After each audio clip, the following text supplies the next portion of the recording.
Hello praise the Lord. எல்லாருக்கும் அனைவருக்கும் happy new year. தயவுசெய்து என்னோடய சேனல் வந்து லைக் பண்ணுங்கள், சப்ஸ்கிரைப் பண்ணுங்கள். இப்போ நம்ம என்ன பார்க்கணுன்னா தேங்க்ஸ் கிவிங், நன்றி அறிதல். ஏன்னா வந்து ரோமர் 21 ஆண்டவர் சொல்கிறாரு, அவரை தேவன் என்றும் கனப்படுத்தாமலும் மகிமைப்படுத்தாமலும் நன்றி செலுத்தாமலும் இருந்ததுனால அவங்க இறுதி என்ன ஆயிடுச்சுன்னா இருளடைந்து தான். அதனால வந்து பார்த்திங்கன்னா தமிழில் வந்து thanks giving, thank you very much, thank you lot of அப்படின்னு அந்த மாதிரி தேங்க்யூன்றது ஒரு வரி தான் வரும், ஒன்று தான் வரும், நன்றின்னு ஒன்று தான். ஆனால் எப்ரேயரில் பார்த்தீங்கன்னா 7 வார்த்தை வருதான் தேங்க்ஸுக்கு. அது நீங்கள் வந்து பார்த்தீங்கன்னா நான் அது சொல்கிறேன் நான் என்னென்ன வார்த்தைன்ட்டு. அந்த மாதிரி 7 வார்த்தை வருதான் ஈப்ரூவில். அது மாதிரி நம்ம டெய்லி ஆண்டவர் நம்மளுக்கு என்ன செய்கிறாரோ ஒரு நோட் புக்கில் நம்ம எழுதி வைப்போம் நம்ம. ஏன்னா நன்றி செலுத்தணும். இப்போ கூட நம்மளே கூட ஒருத்தங்க நம்ம என்ன நினைக்கிறோம், இப்போ நம்ம ஒரு உதவி செய்கிறாங்க ஒரு மனுஷன், அவங்களுக்கு நம்ம நன்றி செலுத்தாமல் போனால், இப்போ நான் செய்கிறேன் வச்சுக்கோங்களேன், நான் ஒரு ஹெல்ப் பண்ணுறேன் ஒருத்தங்களுக்கு, அவங்க ஒரு தேங்க்ஸ் கூட சொல்லாமல் போனால் என்ன ஒரு நன்றி கட்டவனாக இருக்கிறான் பாரு. இப்படி நம்ம உதவி செஞ்சோம் ஒரு அப்போ ஒரு பழமொழி சொல்லுவாங்க, அதாவது நன்மை செய்யாமல் இருந்தால் கூட பரவாயில்ல, உபத்திரம் செய்யக்கூடாது அப்படின்னு.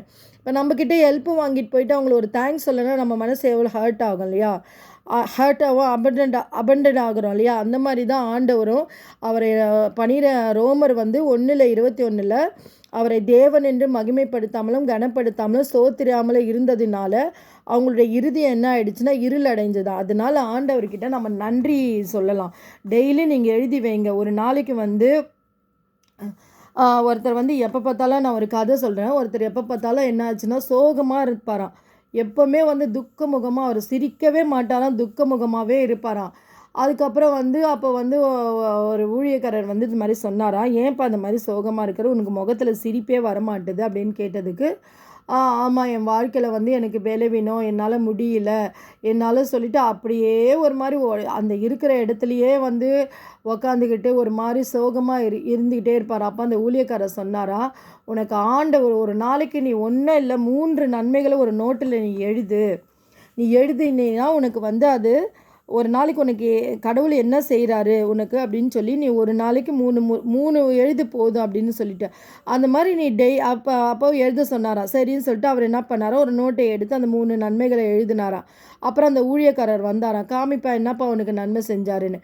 அதே மாதிரியே அடுத்த நாளும் நீ எழுதுப்பா, அடுத்த நாளும் அதே மாதிரி பார்க்க பார்த்தீங்கன்னா அவர் அப்படியே எழுத ஆரம்பித்து பார்த்தீங்கன்னா அநேக நோட் புக்கு ஃபுல்லாக ஆண்டவர் செஞ்ச நன்மைகள் ஒவ்வொரு நாளும் குறைஞ்சபட்சம் 3 தான் அப்படின்னு சொல்லி. அப்போ ஒரு வருஷத்துக்கு எவ்வளோ ஆகுது பாருங்கள். அப்போ எழுதி வச்சு அப்புறம் பார்த்தீங்கன்னா அவர் வாழ்க்கையில் எல்லாம் என்னென்னலாம் இழந்து போயிருந்தாரோ, சரீர சுகம், குடும்ப உறவு, கடனில் இருந்தார், எல்லாமே அவர் வந்து திருப்பி ரெட்டிப்பாக பெற்றுக்கொண்டாராம். அதனால நம்மளும் இந்த நாளில் இந்த நியூ இயரில் 3 காரியம் நம்ம டிசிஷன் எடுப்போம். ஃபஸ்ட்டு வந்து ஆண்டவருக்கு நம்ம ப்ரைஸ் பண்ணுவோம், நன்றி செலுத்துவோம், நன்றிகளை வந்து நோட் புக்கில் எழுதி வைப்போம். அதே போல் மனிதன் நம்மளுக்கு செஞ்சுருப்பாங்க, நம்மளுக்கு பிடிச்சவங்களோ பிடிக்காதவங்களோ, இப்போ வந்து அவங்க நன்மை, இப்போ நம்மளுக்கு ஒருத்தவங்க நம்மளுக்கு விரோதமாக தீமையாக பேசிட்டாங்க, தீமையாக பண்ணிட்டாங்க அப்படின்னு சொல்லும்போது நம்ம அஃபெண்டட் ஆகாமல் நம்ம அவங்க செஞ்ச உதவி இருக்கும் இல்லையா, அதை நினச்சி பார்த்திங்கன்னா அவங்க மேலே இருக்க நம்மளுக்கு அந்த கஷ்டங்கள் நம்மளுக்கு போயிடும். அதனால ஆண்டவரும் மனிதனும் நம்மளுக்கு செஞ்ச நன்மைகளை ஒரு நோட்டில் எழுதி வைப்போம். அதுக்கப்புறம் செகண்டு வந்து நல்லதை நம்ம பேசுவோம். முதலாவது வாயை திறந்து நல்லதை பேசுவோம். பயம்புறுத்தி அடுத்தவங்களை வந்து அப்படியே பயம்புறுத்துறது, அப்படியே பயத்தை கொடுக்கறது, அவ்விசுவாசமாக பேசுகிறது, இந்த மாதிரி மரணமோ ஜீவனோ நாவின் அதிகாரத்தில் அந்த வார்த்தைகளை நம்ம பேசாதபடிக்கு நல்லது பேசுனா அவங்களுக்கும் நல்லது நடக்கும், நம்மளுக்கும் நல்லது நடக்கும்.